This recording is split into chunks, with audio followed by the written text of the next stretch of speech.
Hello and welcome back to the Find Your Feet podcast, a podcast show dedicated to helping you get closer to your true authentic self by helping you find your feet in life. We are joined by a guest today. We have Stephanie Lyn from Stephanie Lyn Coaching on the podcast. She is a life and relationship coach, and she's got a massive YouTube channel where she shares so much amazing educational content about looking after your mental health, advice on life, relationships, navigating emotionally abusive relationships, narcissists. She covers so much. And we had her on the show all the way from America. So our first guest from across the pond, which was really exciting. And we had her on to talk all about narcissists. So narcissistic relationships and being in emotionally abusive relationships. What are some of the signs that you can spot so that you can avoid getting into these in your life? And if you are in one, advice to get out of it and how to manage them.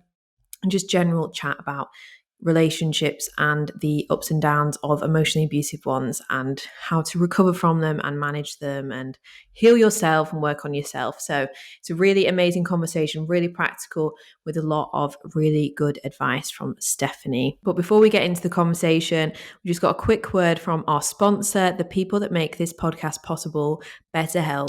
Now, BetterHelp are a professional, secure online counseling service who will set you up with a therapist in just 2 days of making an account. The therapy service is run all online, so wherever you are in the world right now listening to this podcast, BetterHelp services are available to you, and they've got a huge range of expertise on there. So whatever you're struggling with at the minute, if it is relationships, narcissistic relationships, or emotional abuse, you can use BetterHelp's therapist to work through that. So whatever you've got, anxiety, depression, anything, there's someone on that platform that is perfect to help you and your therapy goals. And the therapy is all provided online from the comfort of your own home. You can do it on the computer or on an app on your phone. You can communicate with your therapist on video calls or just phone calls or just text, chat and emails, whatever you feel comfortable with, they'll work around you. And they are kindly giving our listeners a 10% discount off your first month of therapy with BetterHelp. So to access this discount, all you need to do is go to the link betterhelp.com/finding your feet. That's betterhelp.com/find your feet for 10% off your first month of therapy. BetterHelp. We've left the link in the show notes. Just click through there. The discount will automatically be applied to your account and you can start your therapy journey. But there's no shame in therapy. It's literally just like getting a personal trainer for the mind. So helpful. I've done it so much in my life and it's really transformed who I am and how I feel and how happy I am. So if you want to know anything else about BetterHelp, come message us on Instagram. We'll be happy to chat. Or if you're ready to start your therapy journey, head to betterhelp.com/finding your feet. But that's all for now. Let's get into the chat with Stephanie.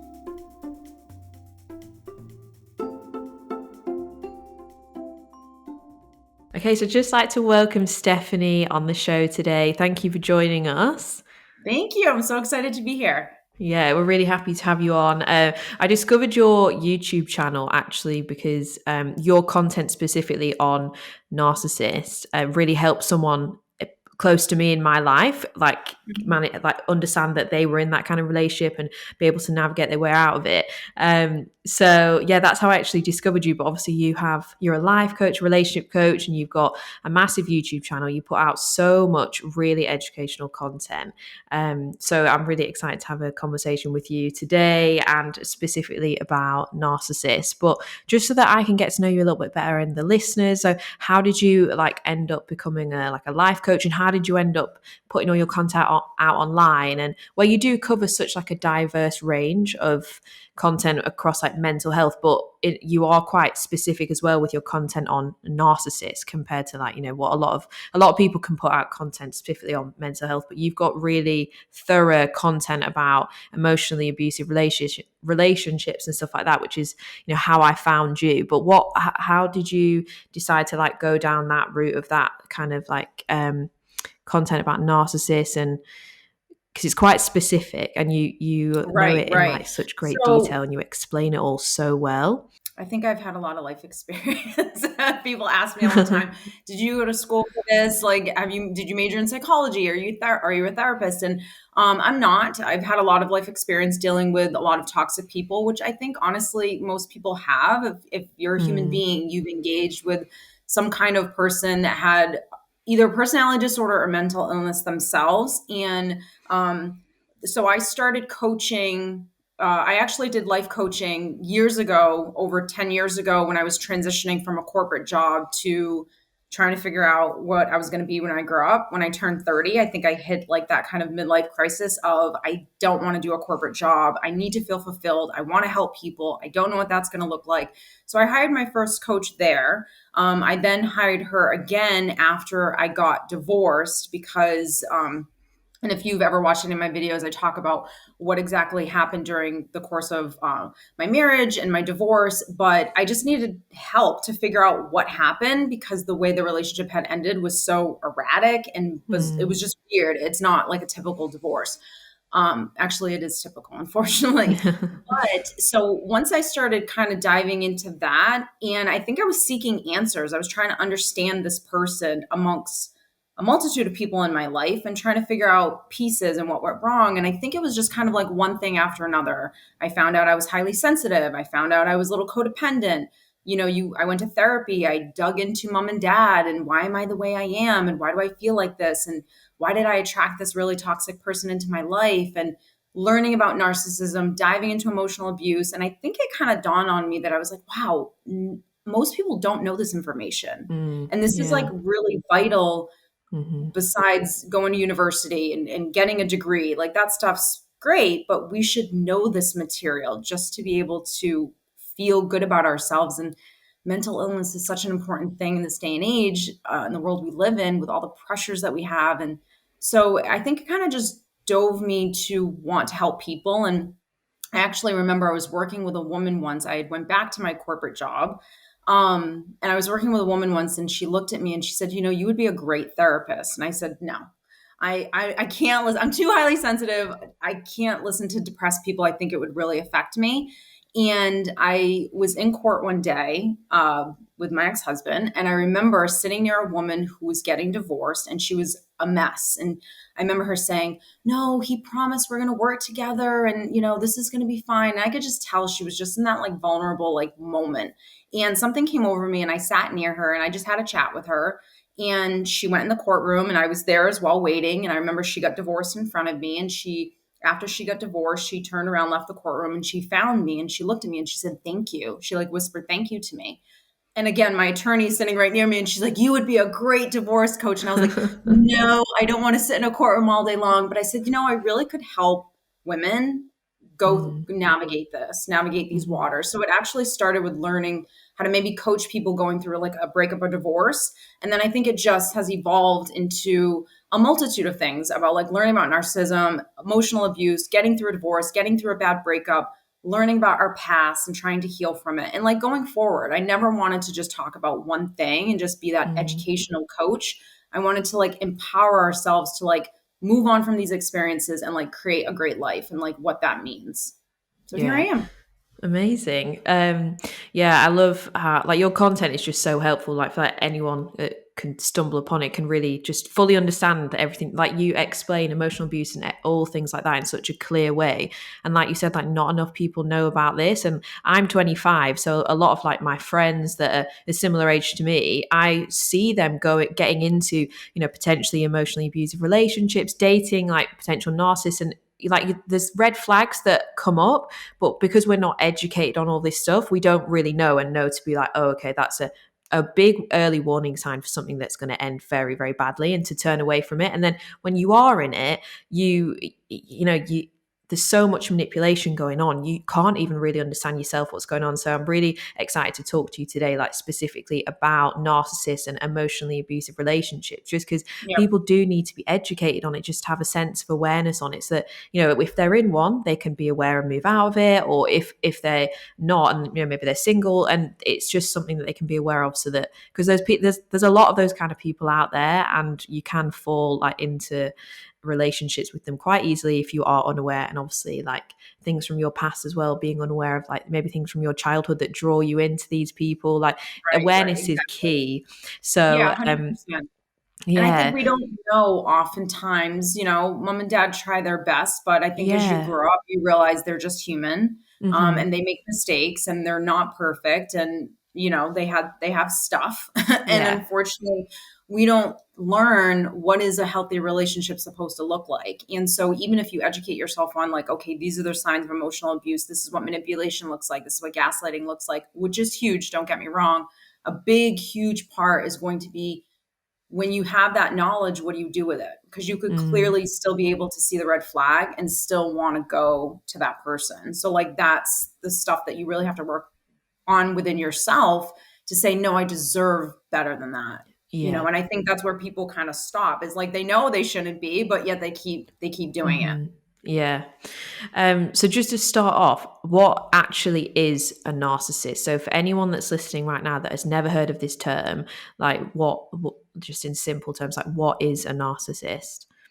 So a narcissist is someone who, number one, is going to completely lack empathy. So empathy is the ability for me to put myself in your shoes and feel something. So if you tell me about your day, I'm going to put myself in your shoes and think, wow, that sucks. Or, oh my God, that was amazing. And so that's number one. It's probably like the biggest thing in order to detect whether or not someone has narcissistic personality disorder. The other thing is you're dealing with someone who very much seeks control, very much is a manipulative person. And so if you don't know about manipulation or what it looks like, you might get duped in that realm. Someone who is very self-absorbed, and self-absorbed doesn't have to be a very overt type of personality. So very grandiose. So look at me, I'm amazing, I'm so confident, very egotistical type of huge presence, man, female, or male. It could be someone that's kind of like, woe is me, this always happens to me. And essentially what both people are doing is they're craving attention, and they're trying to do it in different ways. Mm. The attention that they're seeking is for them to feel good about themselves. So this person has an inability to fill themselves up. And so that's why they require it from the outside, Mm-hmm. in a Okay, nutshell. great. Yeah, that's great. Very easy for people to understand. So, narcissistic personality disorder, are people born with it, or is it a learned behavior? Can it be unlearned, or if someone is a narcissist, is that is just how they are? That's how they function. That's how their brain functions, and there isn't like a way to change it, or that is just Mhm. them.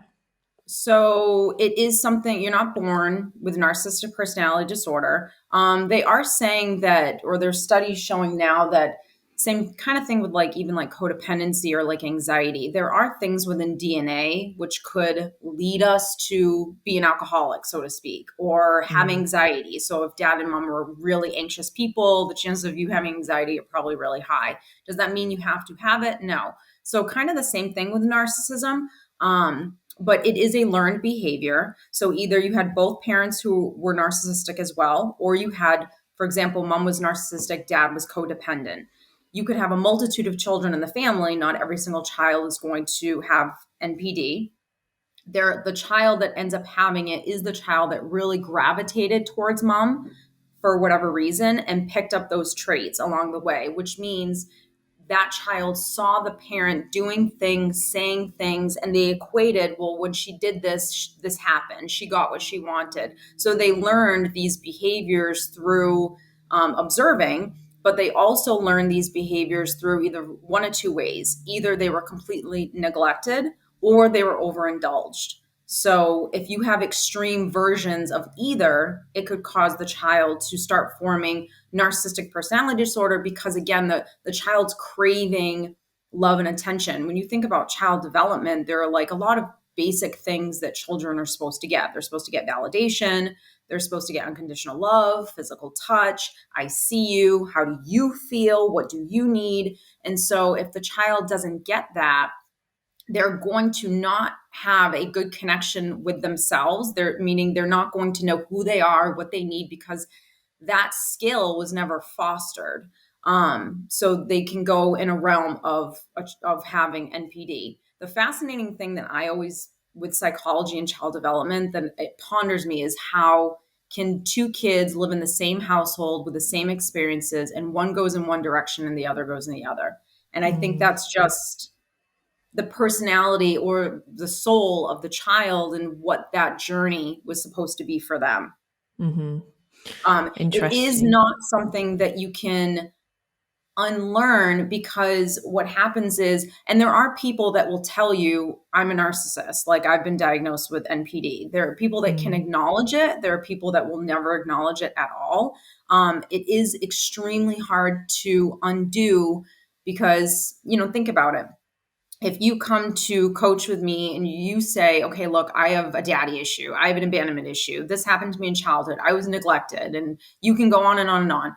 Your ability to be aware of what happened to you that has caused you to be where you are, that's kind of like half the battle. The other half is the really hard part, where you have to really start doing some crazy deep inner work, which means you have to take responsibility for everything that's going on inside of you. You have to be able to acknowledge it, and you have to be able to, in the midst of doing it, do something different. That's the only way you can reprogram yourself. Someone who's narcissistic a lot of the times can't even acknowledge it, let alone actually do the work to heal it.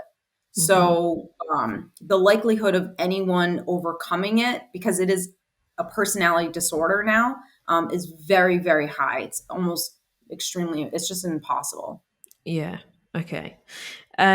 So for someone, in terms of like romantic relationships with a narcissist, if you're like in the early stages of dating somebody, or what are like the red flags or the like the common early signs of that narcissistic behavior that might show up when you start to date someone that is a narcissist, but you just don't realize that that's what they are yet, and maybe you have no idea what a narcissist is, so you just have no like awareness about it at all. What are like the common red flags or common early behavior signs that will pop up in the dating dynamic, that maybe people don't notice, like, or they notice it but they don't really understand what it is and just overlook it, and then but these are the things that maybe if they knew and were aware of, they could be the points that make them realize, oh, actually I'm gonna maybe step away and not date this person because I can see where this is potentially heading. Right. So one of the biggest things with both men and women is the relationship goes really fast. So very grand gestures of love, or I want to be with you, it goes from 0 to 60. Now, if you're codependent, or you get kind of like too emotionally invested too quick, if you're into the whirlwind of romance and dating and all that stuff, you're going to just love it. You know what I mean? Because this person is going to be the knight in shining armor, or the woman that you've always wanted. So that's really a big indicator, because think about it. If me and you just meet, even as friends, we don't know each other. And so you're not going to just, oh my God, you're my best friend and I love you so much. And you know what I mean? You're not going to just tell me everything about you. We're going to like slowly get there over time, because we're going to build trust. So this person goes very, very quickly because they want to hook someone in. The other thing is, let's go back to that lack of empathy thing. As you are dating someone, you're going to start to show bits and pieces of who you are. Same thing as me and you just being friends. So if we're on the phone having a chat and I say, look, today was really hard. I'm a single mom, or this test I just took in school, I didn't study for it. That you're going to just start exposing yourself as like you're a human being. And this is how you just feel. You're worried, you're scared, you're anxious. This happened to you in the past. Someone's reaction is a clear indicator of who they are and what they're capable of doing and being, like essentially their character. So and this is where intuition plays a really big part, is when you start to expose yourself to people in the world, new friends, relationship, whatever you hear, because your only job is for you to completely be yourself to people and just to listen. If you just listen to what someone's giving you back, you can indicate whether or not this is a good thing or a bad thing. And a lot of the times the intuition is going to talk to you and it's going to say, that was weird, or okay, thank you, that didn't help. You know what I mean? Like, you'll start to get bits and pieces of signs that this person really isn't capable of being who I need them to be. And what we do is we overlook that. We continue dating, we get emotionally invested, and then 5 years later, you realize, oh my God, you're really not right for me. And they're the same exact person they were in the first year of dating. Yeah. That's interesting about it going really fast, because of like in the early stages, because like some people that are into that kind of movie romance and bit of like that fairy tale kind of thing will love that, but obviously it's not actually healthy. And like you said, trust takes time to be built and feelings take time to develop. You've got to get to know someone. It can't just be, but so many people really are like looking for those sparks and those fireworks and that mental chemistry in the early stages and things moving quickly, and they really romanticize that. And I think that can be one of the things where you completely it completely blindsides you to that actually that's like a warning sign of potentially them being a narcissist or this becoming like some sort of toxic relationship. But at the start you're like, oh no, like so much chemistry, like is great, and people completely overlook it and see it as a positive thing. Right, they do. And it's not that you go into dating thinking like, oh my God, he bought me flowers and he's a jerk. You know what I mean? Like he's narcissistic. But I think it is about like managing expectations. And again, I go back to intuition. Like you'll feel like something is Mm, weird, like someone's going too far. You know what I mean? Like you'll be able mm-hmm. to sense between that was really thoughtful and kind versus, whoa, that was aggressive. You know what I mean? Like that Yeah. was too much. Instead of like, Mm, one rose, you got like 3 dozen and like a love letter and like all of these things. And you're like, oh my God, that's aggressive. We've only known each other for 3 weeks. mm-hmm. Um, because you don't know each other. And I think if you start with like the basics of just friendship, if you were meeting a new friend, how would you behave? It's just the Mm, hormones of cute guy or putting someone on a pedestal of like, oh my God, yeah. she's so attractive or those kind of things. Or I haven't been in a relationship in a really long time and I finally found someone that like I have a little bit of chemistry with. Those are the things that I think sometimes I'm getting of a certain age and I want to get married. It's like Yeah. those Yeah. things tend to kind of overshadow the more Mm-hmm. logical side of dating, which should really that should be at the forefront of dating is Yeah. more of that logical stuff, not the emotion, because you don't have to work on that. That'll just come. Yeah. Have you got any like little tips for people that, because that emotional side, like obviously it does come up and like can glaze your eyes completely. So, Mhm. and you can really lose that sense of logic in the early stages. And even when your friends might say, oh, that sounds a bit funny or whatever, you don't want to hear it. You've like got, you've got blinkers on and you're tuning out to anybody like that might actually be making, a good point, telling you the truth. For anybody, like, have you got any tips for them to just sort of like, take a minute to like just really like logically reflect and center themselves and like assess what what is going on for them in their in the early stages, so that they don't fall into things that maybe aren't right. I think you have to know 100% who you are and what it is that you're looking for in a Hmm. partner, not just like, okay, he's sweet, he's kind, he's thoughtful.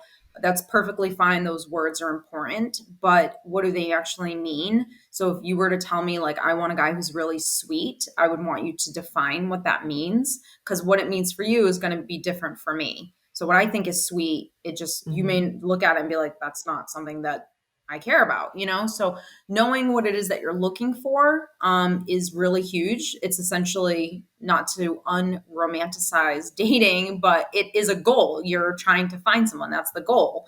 So you want to make sure, I always tell my girls that I coach, or even the guys I coach, like, have your job description. Like, what is it that you're really looking for? If you're really clear on that and you work on your self-worth, meaning like, I'm not fearful, I know that this exists, I know I'm going to get that, then when you start to expose yourself and you start to hear things that don't sound right, or this was too much, or something along those kind of lines, when intuition starts talking, you'll kind of go back to that job description. And for me, when I was ever dating, I always was, because you notice your mind going off into like, oh, what would your last name look with mine? And you know what I mean? Like all of those like Yeah. fantasy things. I think it's just important to like, there has to be a sensible side of you in your mind. I always say like, Hmm. you have your adult self and then you have your child or ego. The child is, it's excited about the date, it's getting butterflies and it wants to look cute and all of those kind of like wounded, maybe some insecurity things there. But the adult in you just wants what's best for you. So I always look at it like, I have a 7-year-old son. When he starts dating, I don't care about the emotions that he's going to feel for a woman or a man. All I care as mama bear is, are you good for my son? Like, and so you have to learn how to Mm. have that adult part of you that comes in that says, are you good for her? I always tell people, Hmm. like, whether you want to be a parent or not, you're a parent. You are a parent to yourself. You have an adult version, Yeah. or you're like your higher self, and then you have your childlike self. And so most people live through that childlike fantasy in dating versus Mm. if your mom or dad or sister or whoever, your best friend, was on the date with you, they don't care. They just want to interrogate him or her and figure out, are you good for her? And so you Yeah. have to learn how to be that person as well for yourself. Hmm. That's a really, really good tip. So we've covered off like the early parts of dating and like potential signs and all of that. But what, like, for someone that's maybe in a relationship with a narcissist now, like, so it's further down the line, they actually are in a relationship past the dating stage. How can they manage their own well-being in that relationship? Because obviously, like, typically when you are in a relationship with a narcissist, you get worn down by them. Your self-esteem gets really affected, and there's so many different things. So obviously, I know this is quite like an open-ended question, and it would depend on, Mhm. like, I guess, the how much of a narcissist like the partner is. But have you got any tips for anyone in that relationship to like just protect their well-being? And like, is it possible to have a successful relationship with a narcissist, or it just the way that personality disorder runs, it's just like impossible and it's never going to be fulfilling and healthy and happy? Right. Or should they just be trying to basically exit the relationship? I mean, so I think, look, there are plenty of people that are in long-term marriages and relationships with someone that has MPD. Mm, Whether or not they're happy, I always tell people never look at the length of a relationship because who cares? I'm sure we all know, like an old couple, maybe even grandma and grandpa, who knows that they've been together for 20, 50, 40 years, but are they happy? mm, So it's more about, could you have a successful relationship with someone with MPD? Yeah, successful, you have to base that on what your idea of success looks like. So, could someone who's really dysfunctional link up with someone with MPD and go off into the sunset and be married for 40 years? Absolutely, that can happen. So, I think it's really about the standards of the quote victim and like mm, where they're at. So, if he or she doesn't expect much out of the person and they're willing to tolerate behaviors and be manipulated and controlled, then yeah, those relationships are going to last, but they're not going to mm, be healthy ones. I do think even people that quote victim who really lacks the ability to have high standards and not be controlled and manipulated, amongst other things. I do think, because I coach them, that over time you do get stronger because you're going to hit enough pain.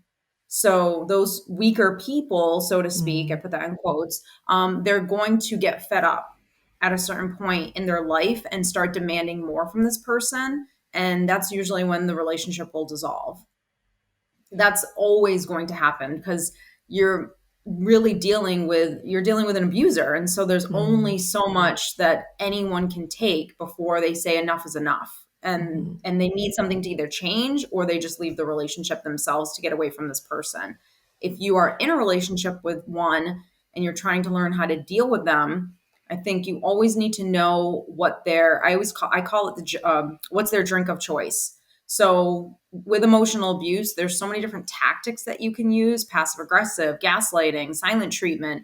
And a narcissist is going to use probably like two or three. Any abuser will have like their go tos that they like to kind of give their victims. And so if you can really learn about, what do they say, like know thy enemy, if you can really understand this person and what it is that they do, and you can work on yourself to not be reactive to mm. them, then to some extent you can cohabitate with them, but you again will get to a point where this isn't fun. No one wants to live like that, constantly walking on eggshells. Yeah. So there isn't really a way to protect your well-being. You just need to like basically exit the relationship because yeah, unless you in yourself like have maybe low self-worth or some childhood trauma that's pulling you in, um yeah, it's not ever really going to be a truly healthy relationship.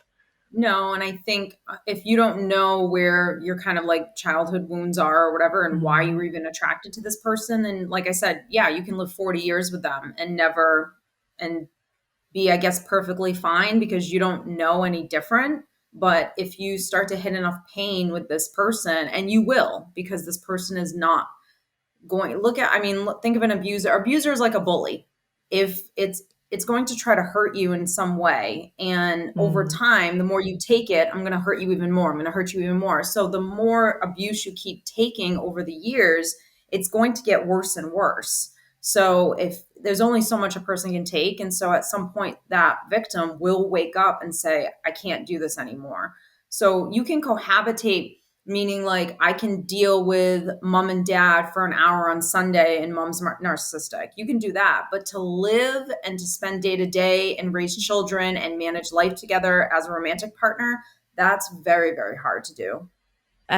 So what is it that, so say someone is like dating a narcissist or whatever, or what is in that kind of like emotionally abusive relationship? Obviously, like logically, you'd think, why would I ever be attracted to that? Why would I ever want that? Like your adult, like logical brain would just think, no, like what would it be that would draw you in? But obviously, there is so much about like the within people that gets them drawn into those kind of relationships, and so much of it is, you know, like from childhood, and things are unconscious, and they're not aware of what their wounds are and these things that draw them in. But what are like the most common sort of wounds or patterns or traumas or anything that is within people that they can then become aware of and like try and heal within themselves, that makes them attracted to narcissists or to emotionally abusive or manipulative kind of people, those controlling partners? Because typically, you know, a lot of people can get into patterns where they date the same kind of like abuser and emotionally manipulative person. And obviously, when you become aware within yourself of what is it that draws you into that, and you can heal that, you can break that pattern. But a lot of people go, you know, being unconscious about it and just going around, they're like, well, why am I in this loop? But what are like some of the things that within themselves that, you know, that will help them recognize what it is about them that's maybe drawing them in? What are the common sort of things that make certain people attracted to these like toxic partners?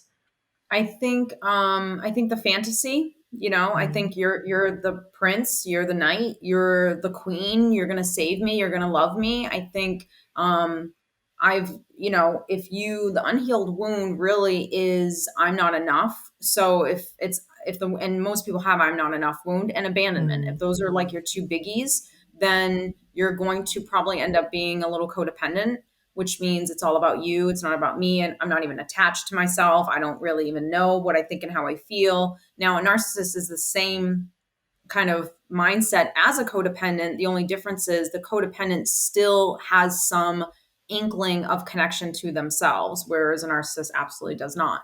So, if you're dating or if you're out there and like if I keep repeating the same mistakes over and over again or keep repeating the same patterns, I think a big part of it is you don't have that job description. You really don't know who you are and what you want and what you deserve. I think if you really know how do I want to be treated, and then you can start to spot, okay, I'm not being treated the way I want to be, then it's a matter of working on my own fears of maybe I won't find this, maybe I won't get this, which has to do with your past and those kind of like wounds. So I think one thing that I love about you guys that you guys do are your affirmations. Right, I love yeah. the affirmations. I love the meditations because especially the affirmations are huge. Everyone needs to do that regardless of whatever wound you have. And so when you listen to stuff that's positive, that reminds you like, wait a minute, no, I'm a good person. No, wait, I deserve a great relationship, and understanding like, what should it mean? What is a great relationship? What does a healthy relationship look like? Most people come to me and they say, well, I don't know what a healthy relationship is. I never had one, or mom and dad were dysfunctional. And I totally understand that.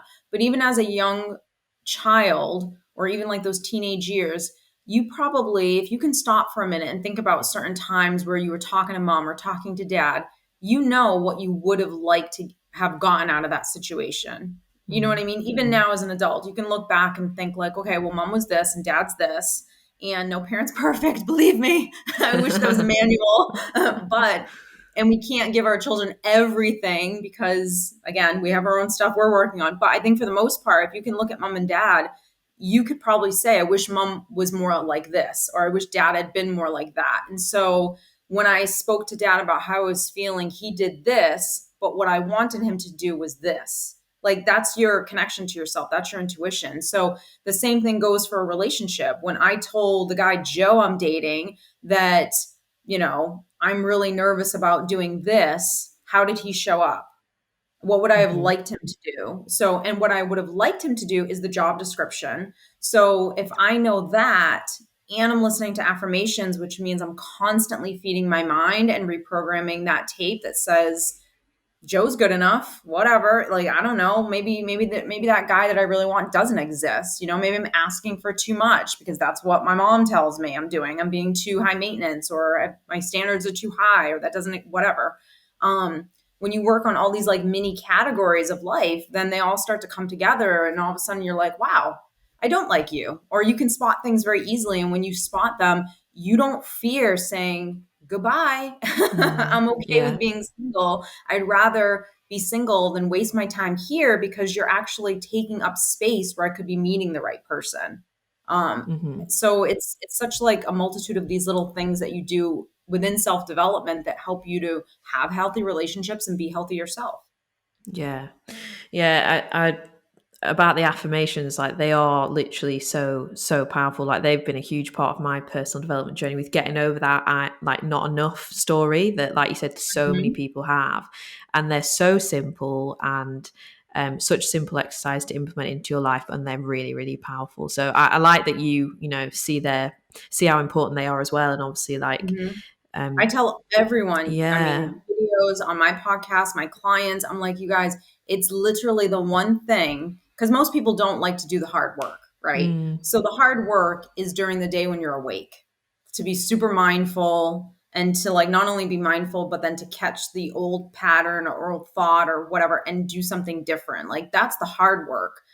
Affirmations are the easiest thing that you could ever do. yeah. And people don't even realize, I'm like, girl, just listen to it while you're sleeping at night. I'm like, please just play it all every night while you go to bed. I'm like, do it for like 2 months. And I Mm, guarantee you, all of a sudden, you'll start to feel like a little bit of inner strength to say, no, I deserve better, I think. Like, mm, or no, I can make money. Like, or no, I should start this business. Like, something all of a sudden starts to happen mhm. because, and you don't understand what happened, but it's feeding your mind constantly, because otherwise then you just let that old stuff creep in, and it tells you, no, I guess Joe's good enough. Like, what if I never meet anyone else? Who cares?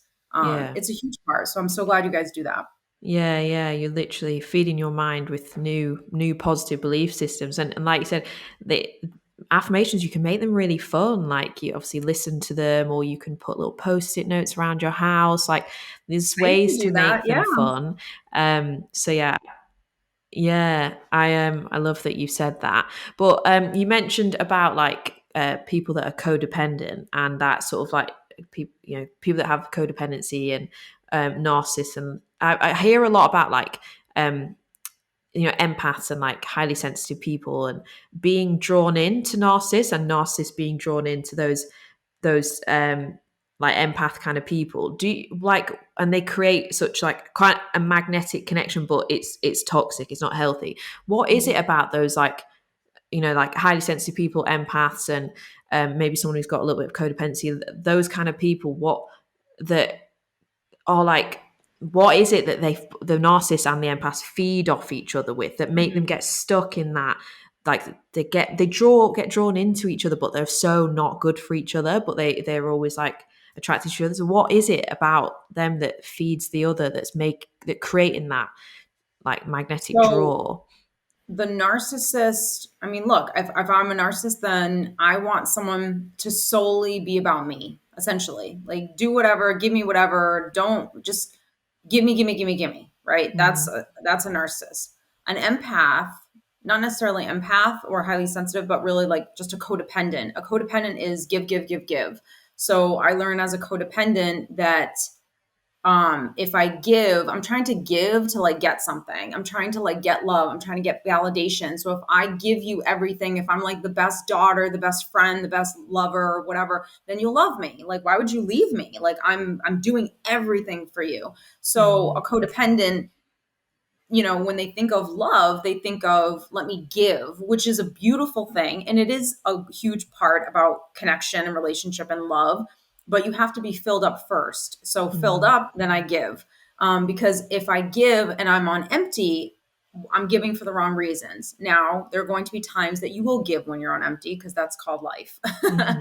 But trying to find the balance between being, again, making sure that that parent is taking care of itself or you're taking care of yourself, where, yes, I'm on empty. Should I do this right now? Is this good for me to do this right now? Nope, I can't. Not right now. Last week I could have, but I can't now. And then maybe in 3 weeks you're on empty again, and someone, require or asks you of something and you're like, all right, let me do it. Like, so it's just about finding balance. It's all about you taking care of yourself and be very in tune with who you are and what you think and what you feel. And some people don't know who they are. They don't have that connection with themselves. The highly sensitive empath person, you were born highly sensitive. You were born highly empathetic, which means I feel very deeply, I have a high level of empathy. So remember, empathy, the ability to sit in someone else's shoes. So if you tell me that you had a horrible day, oh, that crushes me I can feel it on such a deep level. And I don't want you to feel like that, because the empaths and the highly sensitive people are essentially like the healers of the world. They're the people that like see the lost puppy and like want to take it home and nurse it back to health. They're probably not all, but like the nurses, the doctors, like the creative types. So for a narcissist, that's great. Like, you know what I mean? Like, you want to save a little lost puppy? Well, here I am. So come save me and give me everything that I need. So the dysfunction is when the empath or the highly sensitive person doesn't have the job description and doesn't have a good sense of themselves, which means they're probably codependent. So you can be highly sensitive and empathetic and be very healthy, which means boundaries. So when I see the lost puppy, while it breaks my heart, I know how to put up a good, healthy wall, which says, but that's your problem. You know what I mean? Like, you need to take, maybe not with a puppy. Who could do that? I don't know, but with an adult human, you can say, no, that's your problem. You need to handle that. And boundaries is probably the biggest thing that the codependent, the highly sensitive, and the empath need to learn, because again, if I don't have boundaries, I go to depleted very, very easily because I'm trying to like save everyone and save the world, that I never have time to like take care of myself to make sure I'm good. So then I can actually help you. And it comes from a good place versus, me coming from, I want to save you because I'm uncomfortable with it. And I think a lot of empaths are like that. They feel uncomfortable that someone's suffering, but the person doesn't even know they're suffering and they don't want help, So learning how to, that was a really big thing for me when I learned I was highly sensitive. I feel like all the pieces started coming together. I was like, oh, that's why I can cry at the drop of a hat. That's why I can see roadkill on the side of the road and it like tears me up inside. But then I had to manage it with when, the narcissist tells me like how bad their boss was or whatever, that, yep, I could feel for them, but it wasn't my job to come in and like try to save them. Yeah, that's really good advice. I'm like an empath, like a highly sensitive person as well. And you have to learn those things, like to what everything you've just said, and understand these things about you, because you can't stop being an empath or highly sensitive person. That's how you are, but you've got to become like an empowered empath. So you need to learn about these things, how you work, and the boundaries that you can put them in place. So you stop yourself feeling that like drained and getting into the wrong situation. So that was really, really good advice. Thank you. But we spoke before about like having like grown up with having like what maybe one parent was a narcissist or something like that, and how you were saying like obviously like you'd have two kids and they've grown up in the same house, and with one narcissistic parent, one child becomes a narcissist and one doesn't. So like say it's the one that like doesn't become a narcissist, is there like patterns that will emerge in like adult life if you grew up with a narcissistic parent, but you yourself didn't develop NPD? But is there like patterns? Will you start to be attracted to narcissists because you know that you're used to that model, as that's what you observed, or is there, or do people become aware of it and then completely like avoid narcissists? Like how is there like a common pattern or anything that comes up for people that have grown up I with that think narcissistic parent? you could, growing up with a narcissistic parent, I think more than likely, I'd say I don't even know what the statistic would be, but probably 98% of the time, you're going to have some kind of codependency. You just are, because as a child, as a child, I don't have any logic to understand what the environment I'm in. So if it's all about the other parent, or the parents were very controlling, or remember child development, if I don't get like the basics to like foster like a good healthy so I could grow up to be a healthy adult, then I'm gonna kind of shun that real connection with myself, and I'm going to learn it's all about you and what you need and how you feel and how I can make you feel. And oh, look, you're so proud of me when I score that goal. Like, okay, let me score more goals. Codependency, you know? So I think the chances are of you forming codependency are very high. And I think, unfortunately, what you are around is what you just subconsciously will attract, because it's just what you've always been exposed to. So if you're a woman who grew up with alcoholism in your family, yeah, you may be able to see a guy and he's abusing drugs or alcohol, and you'll know that he shouldn't be, but for some reason you probably feel bad for him, right? Because the codependency. So maybe you're drawn to him in that way. I think you are definitely going to attract the parent that you have the biggest wound with at some point in your life, unless you're able to heal yourself before those experiences, which chances are that may not happen, because it's usually those horrible experiences that kind of wake you up and Yeah. say like, oh my God, like, oh, look, you're my mom or you're my dad, Mm. or this relationship was completely abusive. And you start to have that like awakening moment where you start to go really, you dig deep within your own self and your past to like figure out like why I am the way I am. Plain. Sorry. It's I have to fine, don't stop. I'm worry. like, plain.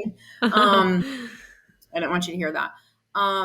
So yeah, so I think if you don't heal any of those wounds, then yes, you're probably going to end up attracting mom or dad. And I think because children and teenagers don't have logic to understand any of this stuff, and we also don't have anyone, family, friends, school system, whoever, someone teaching us what's healthy, what's not healthy. Like, we should be learning this stuff more than we should be learning statistics and chemistry and Yeah. geometry and all of these things that we're never going to use, unless, Mm. well, maybe you will if you go into a specific field, but there's no health class to teach you this stuff. And so Yeah. I think if we were taught it earlier, even in college, then yeah, you could probably put pieces together and say, that sounds like mom, that doesn't Mm. sound right, and you would learn more. Education is like the first start of it. And that's like with my channel and everything I do, educational stuff is a big piece, but then it goes like a little bit deeper, and you can't force that on someone. They only will want to go deep when they feel like they absolutely need to. Mm. And when they need to is usually when something like kind of tough happens in their life. Yeah. Um, so for someone who has been in a toxic relationship with a narcissist, or just an emotionally abusive relationship, and they've managed to get themselves out of it, so they've moved on, they're away from the partner, that they're single, they've got out of it, but their self-esteem and like their mental health is like really low, because as a result of the toll of that relationship. What is like your best advice for someone that's safely navigate their way out of that relationship, and they're rebuilding their life, they're getting used to being by themselves, but they need to rebuild back up that self-esteem, their worthiness, and then get their mental health back together. So what like advice or tips would you give someone in that situation? So I talk a lot about something called self-parenting. So, and we kind of touched on it earlier. So Mm. self-parenting is the ability to take care of yourself. It's the ability to have a healthy inner dialogue with yourself. So there's so many different parts of ourselves. We have an ego, we have an inner child, and we always have like that higher self, our adult self. And so a big part of coming out of this relationship is, you see, most people live their life and they live through either ego or they live through their inner child. So the inner child is, I'm going to take Joe, who I just met, because he's good enough and I haven't met anyone in a while and I need love. So I'm going to take Joe and settle. So that's inner child. Ego is, I need to make all this money and like it's never good enough and I just have to keep going and going and going, and I'm just going to do whatever it takes in order to get there, and I'm going to cause myself such stress and anxiety just to like fill this void. Not saying that making money is all egotistical, because it's not, but this desire for like more Mm. likes, more followers, more, right?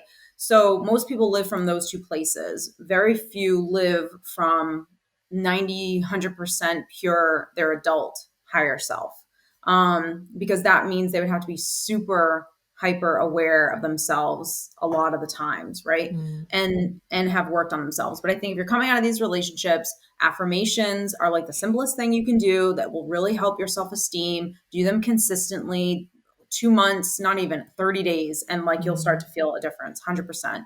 Know what you want out of life and work on, know what you want out of life, short-term, long-term goals, no holding back. Like, what do you want for this? If this is the only life, what do you want? Like, and really shoot high. You know what I mean? Like, you shoot high on something, yes, your mind's going to like want to talk you out of it or dumb it down because, oh my God, that seems too unattainable. It's very high.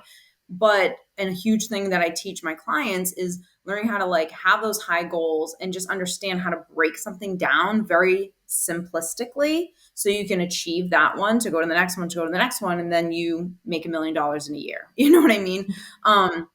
But the other thing is learning how to parent yourself, like learning how to recognize when the little girl's talking and she feels insecure and what do I need to do and say in order to help her? Because you're always going to have an ego and you're always going to have an inner child. So what you want to do is learn who's talking and how to essentially parent them, how to take care of them, how to be your own therapist, your own coach. That way, when I have clients that are like in a session with me and I'm detached from them and I'm helping them, I'm like, what we're trying to do is get you to be me when you're out into the world by yourself. So you don't need me. That's the point.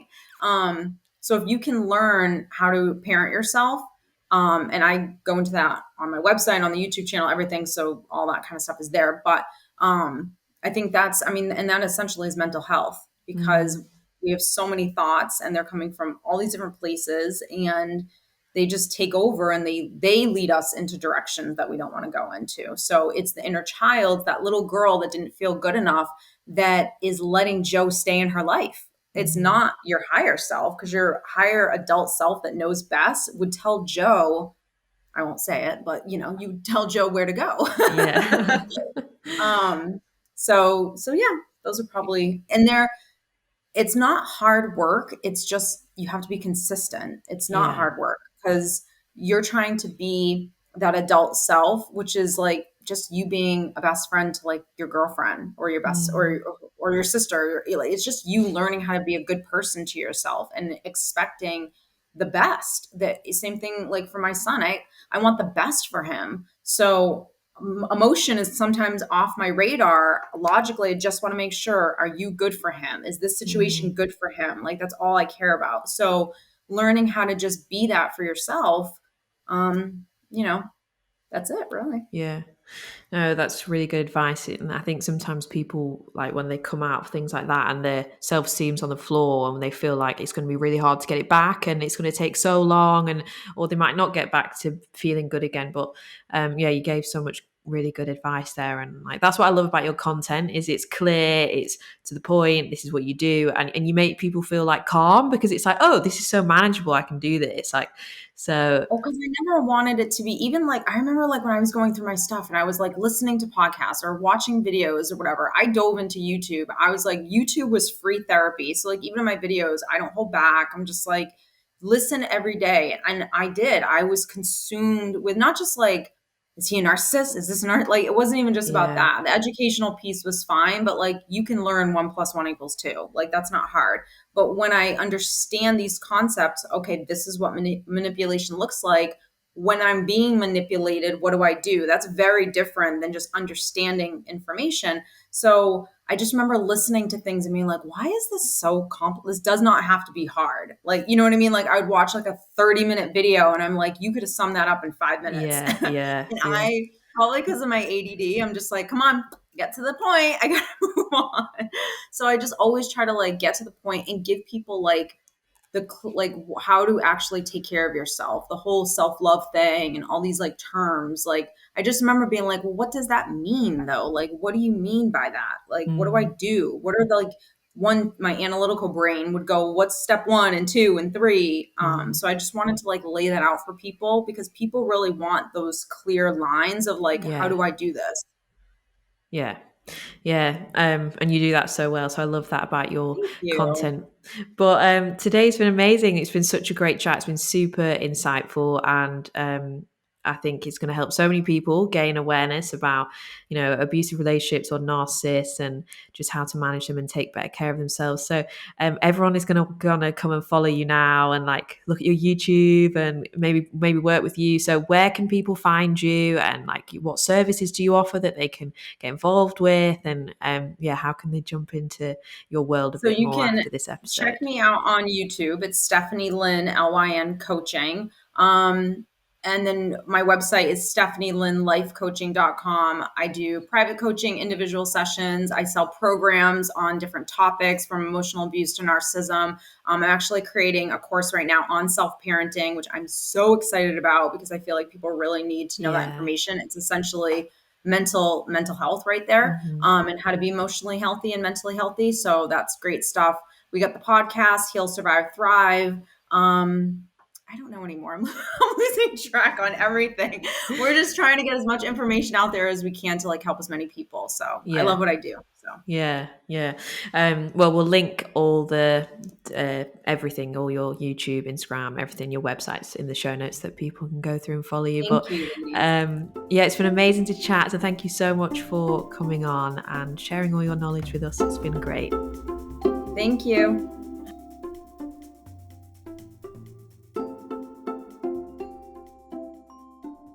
Thank you so much for listening, everyone. I really hope you enjoyed that conversation and got as much out of it as we did. So much practical information and some really, really life-changing advice in there. A lot of things to be aware of as you are navigating life, finding your feet and finding your feet in your relationships. But if you want to stay in touch with Stephanie and find out some more about her, go and check out her YouTube channel. It's amazing. She's got a massive YouTube channel with endless videos on there of really, really good practical mental health advice. You'll all really love her videos. So we've linked her Instagram and everything in the show notes. So you can get in touch with her if you want to do one-on-one services or any of her courses, and so that you can look at her YouTube and follow her on Instagram and be part of her world. And you also will have heard during the conversation Stephanie emphasizing the importance of affirmations, and that is something that we specialize in because we do offer affirmation playlist, digital affirmation playlist that you get on our website. Download them from our website. You can save them to your computer, to your phone, and they are digital playlists with really nice, calming, relaxing music behind it to get you into that calm, meditative state, tap into your subconscious mind and really rewire all those limiting beliefs and negative self-talk with positive, affirming statements. And we've recorded them all specific to certain themes and goals. So whether you want to focus on body image or anxiety relief or gratitude and just raising your vibe or manifesting or self-love or relationships, anything, we have recorded all of them, different themes for whatever your affirmation goals are, whatever you want to work on in your life. We have affirmation playlists specifically for that. And if there's anything that we haven't covered on our website, you can order personalized affirmations. So all you do is head to our website, findyourfeetpodcast.com. I've left the link in the show notes. And you just go on there and you buy a personalized affirmation. And when you're at the checkout, you literally just write, what is your goals? What are you wanting to work on? What negative thoughts are you trying to reverse? And me and Abby will write personalized affirmations specifically for you, super powerful, tailored towards your goals. They're really going to hit you in the heart, really help you rewire that subconscious mind. So it's a playlist specifically for you, specifically towards your goals. And like Stephanie said, you don't need to be doing these for long. They're so fun and easy to use. You just play them and they literally do bring you confidence and change your life. So if you want to get any of our affirmations or the personalized service, just head to our website, findyourfeetpodcast.com. You can shop the whole range on there. And we have left the link to that in the show notes. But if you want to keep in touch with us further, make sure you come and follow us on Instagram at Finding Your Feet Podcast. Make sure you sign up to our mailing list as well if you want to receive a motivational email from us every Monday morning. No marketing or spam, just some inspiring food for thought on a Monday morning. You can subscribe to our mailing list. The link is in the show notes. And make sure you subscribe to our YouTube channel so you can watch all our podcasts on there. And if you loved this and you love the show, please leave us a review on Apple Podcasts. Really helps the show grow, and share this with someone. Maybe you've got a friend that's been affected by a narcissist or might be in a narcissistic relationship or anything. Spread the word. Things like this can really, really change people's lives. So if you enjoyed this episode and you think someone else would really benefit from hearing it, please share it with your friends, share it on your Instagram stories. That's what helps the podcast grow the most. And if you loved this episode, we'd love to hear what you thought. Please come and share your comments with us on Instagram in the DMs and let us know what you thought. But thank you so much for listening, and we will see you next Wednesday. Bye.